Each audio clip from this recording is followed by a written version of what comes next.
backwards. So you have to trust that the dots will somehow connect in your future. Dots का मतलब ये कि जो भी हमारी लाइफ में हो रहा है, कई बार होता है कि हमारी लाइफ में कोई बहुत बड़ी प्रॉब्लम आ जाती है या कोई बहुत बड़ा फेलियर आ जाता है या कोई बहुत बड़ा सेटबैक आ जाता है। तो जिस वक्त वो होता है उस वक्त हम नहीं समझ सकते कि ये हमारे अच्छे के लिए हो रहा है या बुरे के लिए हो रहा है। इनफैक्ट उस वक्त तो हमारे माइंड में सिर्फ एक ही थॉट आता है कि क्यों हो रहा है मेरे साथ में।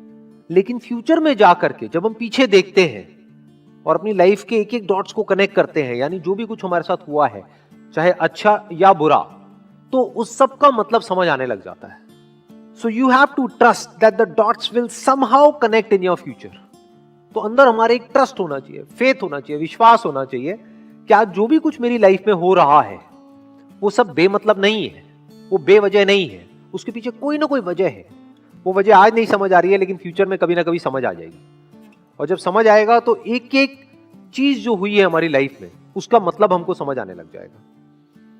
तो अब इस तरह की जो इनकी थिंकिंग है इसका फायदा क्या है, देखो ध्यान से समझो। अभी प्रेजेंट मोमेंट में जो भी हमारे साथ में हो रहा है, मान लो कई बार लाइफ में ऐसी कोई सिचुएशन आ जाती है कि हमको लगता है कि हम तो चारों तरफ से फंस गए हैं, कोई रास्ता नजर नहीं आ रहा होता है, जब हम अंदर से पूरी तरह से टूट जाते हैं। तो उस वक्त अगर ये कोट हमको ध्यान रहेगा या इस तरह का थॉट हमारे माइंड में रहेगा तो हमको अंदर से हिम्मत मिलेगी, हमको ये विश्वास होगा कि अभी मेरे साथ में कुछ बहुत गलत हो रहा है, इसमें कोई डाउट नहीं है। सोचा था ये करके कुछ अच्छा होगा लेकिन अभी कुछ बहुत ही बुरा हो रहा है, तो मुझे हिम्मत नहीं हारनी है। क्योंकि पास में भी ऐसा मेरे साथ लाइफ में कई बार हुआ है। सोचा था फॉर एग्जांपल कि इस कॉलेज में एडमिशन हो जाएगा तो पता नहीं क्या हो जाएगा, नहीं हुआ, लेकिन फ्यूचर में जाकर के समझ आएगा अच्छा हुआ नहीं हुआ। तो अगर इस तरह से आदमी सोचता है तो इसी को पॉजिटिव माइंडसेट कहते हैं। इसको आप कह सकते हो कि उस बंदे की सोच सही डायरेक्शन में जा रही है। क्योंकि चाहे तो हम ऐसे भी कनेक्ट कर सकते हैं कि देखो मेरे साथ में इतना बुरा हुआ, इतना बुरा हुआ, इतना बुरा हुआ, इतना बुरा हुआ, इस वजह से आज मेरे साथ इतना बुरा हो रहा है, ये भी एक नजर हो सकती है। लेकिन यहां पर उस नजर की बात नहीं हो रही है। यहां पे क्या बात हो रही है कि पास में जो भी कुछ हुआ उसकी वजह से आज क्या अच्छा हो रहा है, हमारा ध्यान वहां पर जा रहा है। मान लो अगर आज अच्छा नहीं भी हो रहा है तो जो भी कुछ हुआ या जो भी कुछ हो रहा है उसकी वजह से फ्यूचर में कुछ ना कुछ हमारे साथ अच्छा होने वाला है, वहां पर हमारा ध्यान जा रहा है। जैसे ये जो एग्जांपल आया है, ये जो स्टीव जॉब्स ने जिस कॉन्टेक्स्ट में कहा था, he was in one of the best colleges in the world, और उन्होंने बीच में ही छोड़ दिया और क्या किया, जाकर के कैलीग्राफी की क्लासेस अटेंड करी, जो उस वक्त उनको समझ नहीं आया कि क्या रीजन था। लेकिन उसके बहुत साल बाद जाकर के जब उन्होंने अपना पहला मैकिन्टोश बनाया, तब उसमें जो फॉन्ट्स थे उसकी जो इंस्पिरेशन है वो उनको मिली उन कैलीग्राफी क्लासेस की वजह से। और फॉन्ट्स ने एक बहुत बड़ा रोल प्ले किया था कंप्यूटर्स में। तो सोचो, सोचने में कितनी छोटी सी चीज है, देखने में कितनी छोटी सी चीज है, कैलीग्राफी क्लासेस, लेकिन उसका कितना बड़ा इंपैक्ट आया, सिर्फ उनकी अपनी लाइफ पर नहीं, पूरी की पूरी दुनिया पर। तो मतलब क्या कि जिस वक्त वो क्लासेस अटेंड कर रहे थे उस वक्त उनको नहीं पता था उसकी वजह से क्या होने वाला है, लेकिन फ्यूचर में जाकर के वो समझ आ गया पीछे देख करके कि वो जो मैंने किया वो बेवजह नहीं था, वो बेकार नहीं था, उसके पीछे बहुत बड़ी वजह थी। एक और कोट है very interesting, innovation distinguishes between a leader and a follower. इसका क्या मतलब है? देखो, दो तरह के लोग होते हैं जो बिजनेस करते हैं, ये बिजनेस कॉन्टेक्स्ट में है। बिजनेस में कुछ होते हैं जो मार्केट लीडर्स होते हैं, उनको आप इनोवेटर्स भी बोल सकते हो, यानी वो हमेशा एक स्टेप आगे होते हैं बाकी सबसे, वो कर रहे होते हैं और बाकी उनको कॉपी कर रहे होते हैं। तो इनोवेशन ही सबसे बड़ा फर्क है एक लीडर में और एक फॉलोअर में। किसी भी फील्ड में आप उठा करके देख लो, यही दो तरह के लोग आपको मिलेंगे। एक होंगे जो आगे से आगे कुछ नया करते चले जाएंगे, करते चले जाएंगे, करते चले जाएंगे, करते चले जाएंगे, कोई नई इनोवेशन लेकर के आएंगे, कोई नया प्रोडक्ट लेकर के आएंगे, कोई नई सर्विस लेकर के आएंगे, कोई नई टेक्नोलॉजी लेकर के आएंगे, और बाकी के लोग क्या करेंगे, उसको कॉपी करेंगे। तो वो उनको सिर्फ फॉलो कर रहे हैं। अब इसमें मजेदार खेल क्या होता है कि जो कॉपी करता है, जब तक वो कॉपी करता है, मान लो उसको कॉपी करने में कुछ महीने लगे, तब तक ये बंदा कुछ और नया ले आता है तो वो पुराना हो जाता है। तो वो हमेशा एक स्टेप पीछे ही रहते हैं, फॉलोअर्स होते हैं। तो लीडर का मतलब क्या है, टू इनोवेट। अब इनोवेट करने का मतलब क्या होता है, सोचो, थोड़ा सा दिमाग लगाओ। इनोवेशन का मतलब क्या है, व्हाट इज इनोवेशन? इसका मतलब यह है कि जो नीड है यहां पे नीड वर्ड बहुत इंपॉर्टेंट है। जो मार्केट नीड है उसको समझ करके एक्ट करना इज इनोवेशन। उसको आप नीड भी कह सकते हो, प्रॉब्लम भी कह सकते हो, और उस प्रॉब्लम का सॉल्यूशन निकालने का मतलब अपॉर्चुनिटी होता है। तो पहले मार्केट की जो नीड है, जो भी प्रॉब्लम है, जो रिक्वायरमेंट है, उसको समझना।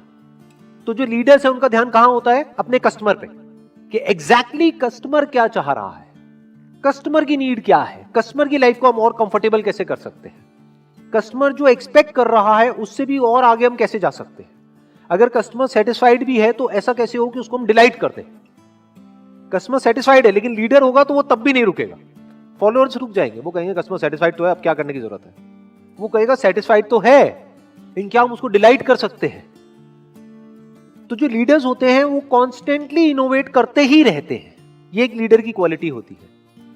लीडर्स ये देखते हैं कि क्या हो सकता है, कि फ्यूचर कैसा होगा, और जो फॉलोअर्स होते हैं जो हो चुका होता है बस उसी को रिपीट करते रहते हैं, उसको कॉपी करते रहते हैं। ये एक बहुत बड़ा डिफरेंस है एक लीडर में और एक फॉलोअर में। तो जब मार्केट चेंज होती है, जब इंडस्ट्री पूरी की पूरी चेंज हो जाती है, जब टाइम चेंज होता है, और उससे बड़ा एग्जांपल आज के टाइम में हमको मिल नहीं सकता है कि कुछ ऐसा हो रहा है जो पिछले 100 साल में नहीं हुआ है। यानी कई महीनों से पूरा का पूरा जो वर्ल्ड है वो लॉकडाउन में है।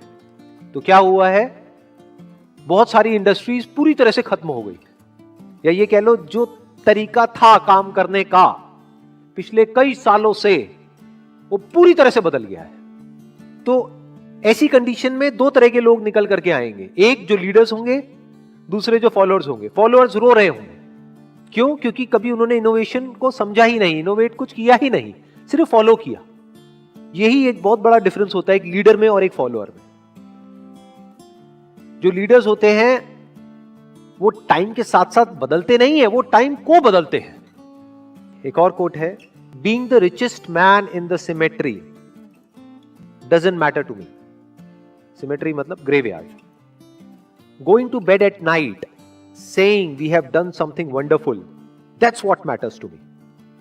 मतलब मान लो हम किसी शमशान घाट में जाएं और वहां पर लिखा हो कि ये जो कब्र है, इस बंदे ने कमाया 1 लाख रुपए, इसने कमाया 2 लाख रुपए, इसने कमाया 10 लाख रुपए, इसने कमाया 1 करोड़, इसने कमाया 100 करोड़, इसने कमाया 1000 करोड़।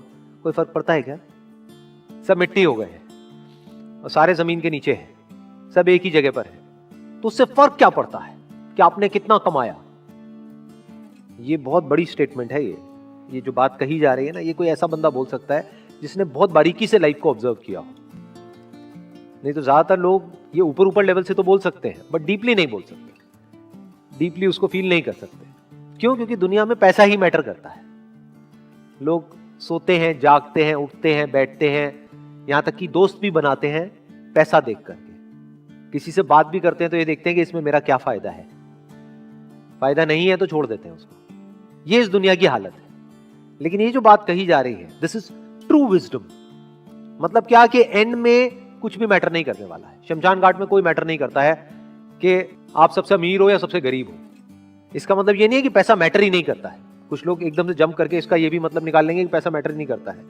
वहां मैटर नहीं करता है, पहले तो मैटर करता है, क्योंकि जीने के लिए भी पैसा चाहिए ना। जैसे हवा पानी चाहिए तो जीने के लिए पैसा चाहिए आपको, तो पैसा मैटर करता है, लेकिन एट द एंड मैटर नहीं करता है।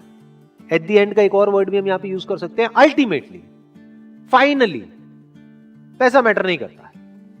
आप कह सकते हो वो इंपॉर्टेंट है लेकिन वो सबसे इंपॉर्टेंट नहीं है। तो सबसे इंपॉर्टेंट क्या है वो अगली लाइन में कहा जा रहा है, going to bed at night saying we have done something wonderful, that's what matters to me. क्या कमाल की स्टेटमेंट है। अपने आप को क्या बोल रहे हैं सोने से पहले? कि आज का दिन बड़ा अच्छा था, आज मैंने कुछ ढंग किया है, आज मैंने कुछ ऐसा किया है जो करने लायक था, जो करना चाहिए था, वो नहीं जो मुझे करना पड़ा। आज मैंने कुछ नया सीखा है, आज मैंने कुछ नया किया है, आज मैं पहले से बेटर हुआ हूं, आज मैंने ग्रो किया है, सिर्फ बाहर से नहीं अंदर से भी ग्रो किया है। ये मैटर करता है। क्योंकि अगर हर रोज इसी तरीके से अगर हमारे दिन निकलते हैं तो एक एक दिन को मिलाकर के ही लाइफ बनती है, नहीं तो लाइफ कहां है। जैसे बोलते हैं ना, बूंद बूंद से सागर बनता है, बिल्कुल इसी तरह से एक एक दिन को मिलाकर के ही तो आप कह सकते हो कि लाइफ अच्छी है बुरी है। तो अगर हमको काम करना ही है तो किसके लिए करें? To create something wonderful. और जो बंदा कुछ एक्स्ट्रा ऑर्डिनरी क्रिएट करेगा, जिस भी काम को वो कर रहा है उस काम में, अरे उसको सक्सेस तो मिलनी है, पैसा तो आना ही आना है उसके पास। As simple as that. जो सिर्फ पैसे के लिए कर रहा होगा वो तो एक लिमिट तक ही कर रहा होगा ना, वो तो मीडियोकर हो गया। वो एक्स्ट्रा ऑर्डिनरी बन कैसे पाएगा? कोई आदमी है, मान लो जॉब कर रहा है और उसके माइंड में ये बैठा हुआ है कि मैं जो काम कर रहा हूं बस उतना ही करूंगा जितना मुझे पैसा मिल रहा है, तो अब वो एक लिमिट तक ही जिएगा और उस लिमिट में ही मरेगा। लेकिन अगर वो कहता है चलो मेरे को इस कंपनी में पैसा नहीं भी मिल रहा है, मेरी कदर नहीं भी है, लेकिन अगर मैं अपनी तरफ से 100% अपना डाल रहा हूं काम करने में, यानी कुछ एक्स्ट्रा ऑर्डिनरी काम कर रहा हूं, तो उस कंपनी के लिए नहीं कर रहा हूं, अपने लिए कर रहा हूं। जिससे कि कल को अगर मैं इस कंपनी को छोड़ के किसी और कंपनी में भी जाता हूं, यहां पे कदर नहीं हो सकता, वहां पे होगी, वहां नहीं होगी, चलो कोई तीसरी कंपनी में होगी, कहीं तो होगी। अरे अच्छे काम की कदर तो होती ही होती है। तो ये एक थॉट प्रोसेस एक आदमी की होनी चाहिए, तब वो कुछ एक्स्ट्रा ऑर्डिनरी लाइफ में अचीव कर सकता है। ये जो आम जो दुनिया की जो थॉट प्रोसेस है उससे बिल्कुल अपोजिट है। आम दुनिया की थॉट प्रोसेस क्या होती है? गोल होता है पैसा, काम होता है जरिया। यहां पर क्या है? अगर इस कोटेशन को ध्यान से समझा जाए, गोल है काम, पैसा है जरिया, यानी पैसे को यूज करना है कुछ वंडर